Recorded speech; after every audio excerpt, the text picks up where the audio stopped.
Are you part of a nonprofit organization, a youth group looking to raise cash for your cause? Stay tuned at the end of this video to learn how you can bring the action and excitement of the Millennium Wrestling Federation to your town live, featuring the superstars and legends of yesterday, today, and tomorrow.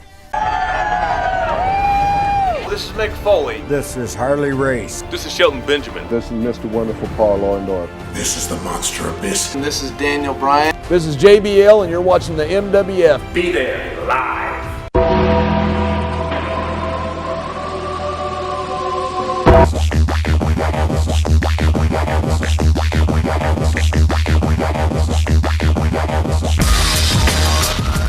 Wrestling fans from around the corner and around the world, welcome to another installment of Wrestling Insiders from MWF Studios just north of Boston in downtown Melrose, Mass. in the zip code of champions 02176. In some great news for wrestling fans, this week Mauro Ranallo announced that he'll be returning to WWE as a commentator, not for SmackDown, but for NXT. This winter there was a huge behind-the-scenes situation where Ranallo had to take a leave of absence over what insiders claim were recurring battles with depression, a condition that apparently was worsened by remarks that JBL made as a commentator on SmackDown and on WWE Network programs. A lot can be said about what was said or done in reality and what was done as a professional wrestling persona, but at the end of the day, I think everybody wants to see Ranallo be happy and healthy.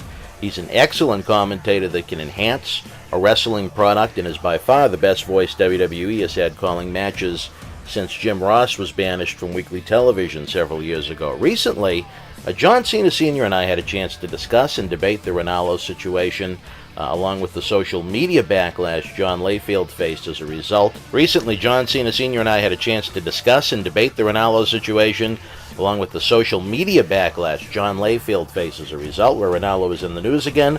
I thought this might be topical and of interest to the fans. Check it out. Despite our personal feelings for each other, you want to talk about Joan Crawford and Betty Davis, you and I have certainly gone tit for tat over the years. Never mind some of the objects we talked about in the last video. That's a different story for a different time, but we find common ground in our love for the nonprofits, especially Make-A-Wish. In this video, we're going to talk about a man that we kind of know particularly well.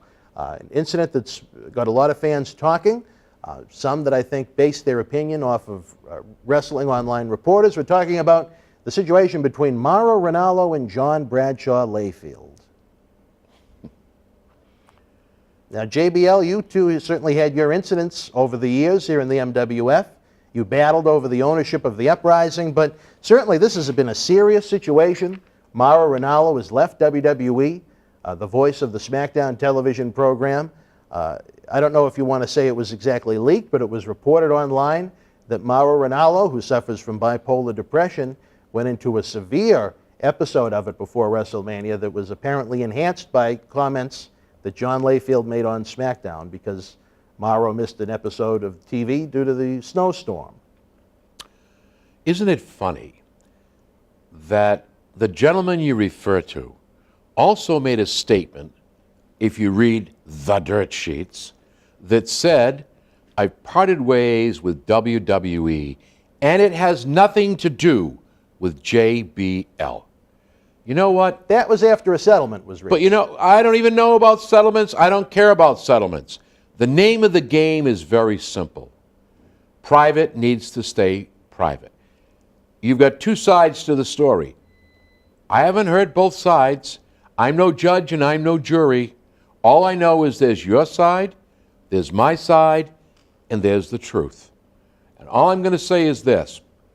I've worked with JBL, outstanding human being, stand-up gentleman, always treated with respect. I don't know what's going on. I'm not involved in it. I don't want to be involved in it. It's not my place to be involved with it. If the individual has a gripe, then that individual ought to come out with the facts and not try to bury and sweep stuff under the ground. All of a sudden, it's like everything else. You know, when it rains and there's electricity in the air, all the earthworms are popping up out of the ground. All of a sudden, we've got all these people popping up out of the ground. Oh, he did this, she did that. Whoa, stop the music. I say enough is enough. Has it been a John Layfield witch hunt? I would venture to say it certainly sounds like it. I agree with you. It certainly sounds like it. I don't like it. I think it's wrong. I'm going to tell you why. People, oh, John Layfield's a bully. Oh, John Layfield harassed people. You know what? Professional wrestling, and this isn't directed towards Mauro Ranallo, it's directed towards everyone, almost like what we discussed in our Wrestling 101 video. Professional wrestling isn't for everyone, and there are times that people that don't belong get in.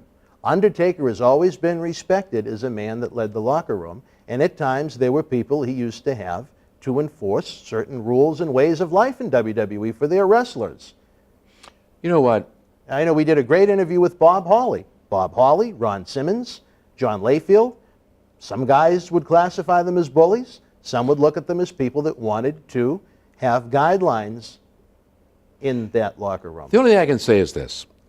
I don't know if you went to college or you were involved in college or any sports. Some things that were done as initiations were just plain stupid and never should have been done. That's what happens in the wrestling business. You call it a rib, you call it a rub, you call it bullying, which seems to be the word today. The cool kid Everybody's word, right? bullied, right? Well, hey, let me tell you. But anyway, I still, you know what? I'm not taking sides in this one way or the other, but I do believe that it's a witch hunt. I think it's unfounded, unsupported, and I think there's more to this than meets the eye. Let me ask you this, Johnny, for all the people that are out to see John Layfield out of WWE, this awful, heinous person, who was the superstar that was very instrumental in starting up the annual tributes for the Troop event? John Bradshaw Layfield. John Layfield, when he was injured, went overseas to visit the troops. I don't even think it was a WWE-sponsored trip. He brought the idea back to do the annual show overseas. He did. From his time that he spent overseas. He did. Also, as we well know, John Layfield, instrumental in the Beyond Rugby Bermuda program where he now lives, which helps kids not only play rugby, but it helps underprivileged kids have meals every day and after-school programs, so they have something positive to do. You know, the only thing I can say is this. I don't know if you ever saw Man of La Mancha, the play. No. Everybody saw the bad in everybody. Aldonza was the whore. Sancho was the fat guy. This guy was no good. Coyote only saw the good in everything. And the trouble with society today and the wrestling community, some of these people live in basements and must be in the dark and have nothing better to do but sit at a keyboard and write half-assed comments. That's the only way I can put it. Why don't we try to look, as you just did, at the good that's been done? When he was the champ and put asses in seats, nobody was on him then. When he did the thing for the troops, oh, what a great thing. You know what? Again, I'm going to go right back to what I said. Let's start talking about the good instead of the bad. There's two sides to every story. I don't think it's all come out. When he first joined us here in the Millennium Wrestling Federation in 2009, he wasn't a commentator then. He was the WWE Intercontinental Champion. That's exactly right. Came to this very studio. Again, we don't want to dance too far into the particulars, but was very giving of his time with the young athletes that were here. Tommaso Ciampa was one of them, who's now one of the elite athletes in NXT. Slick Wagner Brown. Slick Wagner Brown. He gave of himself. And we had a great time with John Layfield. I have a lot of respect for him. I do too. And you know what? All I can say is this. I think it's a witch hunt. I think it's time we put the fire out. It's over. It's done with. Let's move on, people. Wrestling isn't for everyone. Is that a simple way to sum it up? Well, And I'll say this, it's not to attack anyone that suffers from depression. I know the brain can take someone that suffers from depression into very, very dark places. But is wrestling supposed to revolutionize itself? A company's supposed to revolutionize itself for one person's problems. And I'm not trying to attack anyone, Johnny, but I'm trying to use some common sense, even if it isn't PC. well, and the other thing I'm going to say is that it's time for these basement warriors, these basement bookers, these know-it-all people in professional wrestling. It's time for them to do their research and shut their mouths. Because you know what? You ever play that game on a couch with your friends? There's 30 people in the room. I'll tell you something. You repeat it to the next person and the next person. And by the time it gets to that 30th person, it isn't even what we originally said. So, you know what? It's all hearsay. It's not built on fact. PW is saying this. Meltzer is saying this. Maratti is saying this. Cena is saying that. You know what? I grew up on a farm. Not really. I had a small farm. I've had enough BS. I don't need any more. I really don't. I take those dirt sheets with a grain of salt. With a grain of salt. And the comments by the people that write them, even less salt. Well, I'll say this. I think Mauro Ranallo is an outstanding talent. I think he's a Amen. great commentator. Amen. I certainly think there's a place for him in professional wrestling. I'd love to hear him on WWE television again. I think he's a much better upgrade and a much better salesman than Michael Cole on Raw. Different story for a different time. I just hope he's found himself in a good place, and I hope he's improving by the day. He's did the big boxing pay-per-view over at Wembley Stadium that sold 90,000 tickets with, I think, Anthony Joshua was his name. I'm not a huge boxing fan, but was familiar with the boxing. fight. But he has a lot to offer the wrestling community. Hopefully he's better. And hopefully everybody, like you just said, takes a minute to pause, see if there's anyone has any more to their intent than just writing a story. I think you're right. And you know what? Before you open your mouth or hit your keyboard, make sure your brain's engaged before you put your fingers or your mouth in motion. That's all I'm going to say. John Layfield is far from a perfect human being. I'm sure he'd be the first to admit that. I'm not perfect. Are you? But you know what? He's not the monster and the villain that people have made Thank it out you to very be much. online. I agree with you 100% on that, Dan. It's the first time we agree on something. So, John, if you're watching this, buddy, I miss the Layfield energy drinks an awful lot. I wish you'd go back into I got one. I'll business sell with it to you them for again. $100. Unopened? Unopened. Oh, really? I still got a few empties laying around. Empties. Different story for a different time, right? Yeah. Well, anyway, again, fans running out of time here.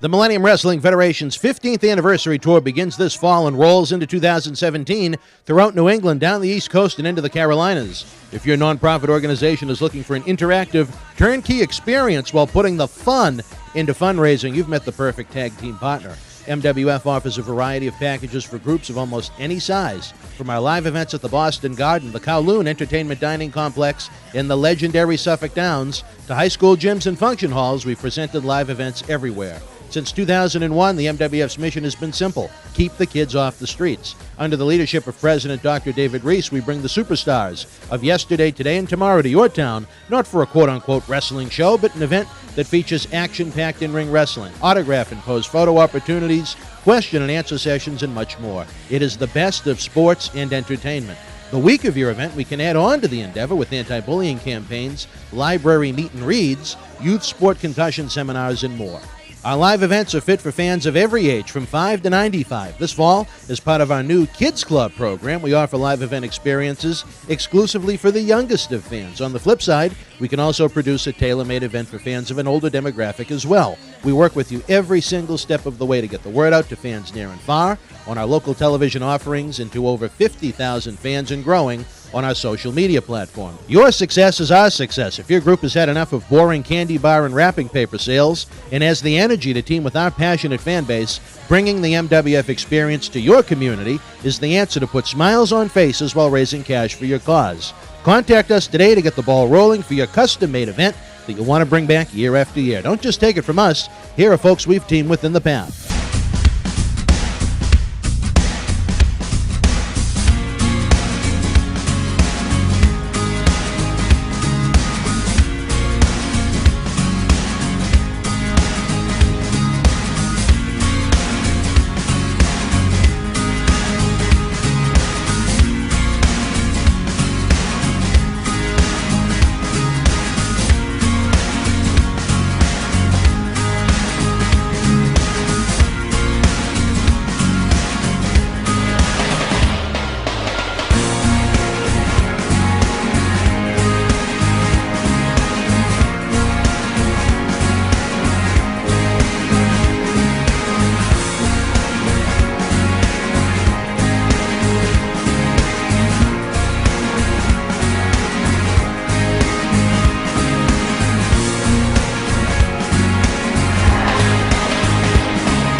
You already know Kowloon Restaurant, established in 1950 and spanning 4 generations, serves a multi-Asian menu.